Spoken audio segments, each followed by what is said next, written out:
ایک یہ کہتے ہیں کہ ایک دہریہ ہے جو مسلمان کا بالواسطہ یا بلا واسطہ قائل رہا ہو، اس یعنی وہ یہ کبھی کہتا ہے مسلمان ہوں، کبھی کہتا ہے نہیں ہوں، اس طریقے سے ہے۔ اور اب اس کے لیے کہ انہوں نے پوچھا یہ ہے کہ اگر کوئی مسلمان اس کے بارے میں یہ تمنا رکھے کہ اللہ تعالیٰ اسے کبھی ہدایت نہ دے اور اس کا خاتمہ کفر پر ہی ہو تاکہ یہ ہمیشہ ہمیشہ جہنم میں جلتا رہے، تو بتائیے اس طرح کی خواہش کرنا یا دعا کرنا کیسا ہے؟ دیکھیں، کافر سے نفرت نہیں کرنی چاہیے، اس کے کفر سے کرنی چاہیے۔ ایسے ہی گناہ گار سے نفرت نہ کرو، اس کے گناہ سے نفرت کرو۔ تو اس کا مطلب یہ اگر وہ کفر کی نجاست میں ملوث بھی ہے تو اس کے گناہ سے نفرت کریں، اس کے کفر سے نفرت کریں، نہ کہ ذات سے نفرت کریں۔ اس کے لیے تو کوشش کریں کہ دعا کریں اللہ تعالیٰ اس کو ہدایت عطا فرمائے، اسے مسلمان کرے اور اس کو جنت الفردوس میں جگہ عطا فرمائے، تاکہ ہمارے نبی کریم صلی اللہ علیہ وسلم کا قلب انور میدان محشر میں ٹھنڈا ہو۔ نہ یہ کہ آپ یہ تمنائیں کریں۔ ذرا نبی کریم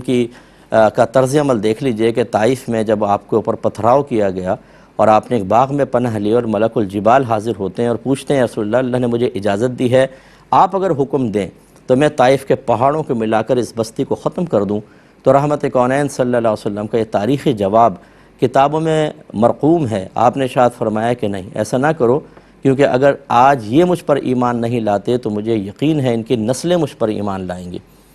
تو نبی کریم نے تو انتقام نہیں لیا، آپ نے تو ان کو کفر پہ مرنے کی خواہش کا اظہار نہیں کیا معاذ اللہ۔ تو خلاصہ کلام یہ کہ یہ تو ویسی معیوب چیز ہے۔ اور دوسری چیز یہ ہے کہ ہمارے علماء نے فرمایا کہ رضا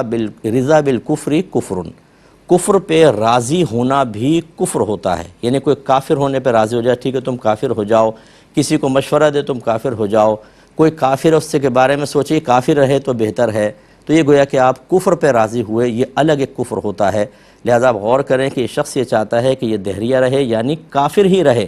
اور ہمیشہ ہمیشہ جہنم میں جلے۔ اس کا مطلب ہے کم از کم یہ اس کے کفر پہ تو راضی ہے۔ اور رضا بالکفر کفرن، ایسے جو بھائی ہمارے کم علمی کے اندر دینی جوش حاصل کر لیتے ہیں تو عمومی طور پر ان کا جوش دائرہ شریعت کو پھلانگ جاتا ہے،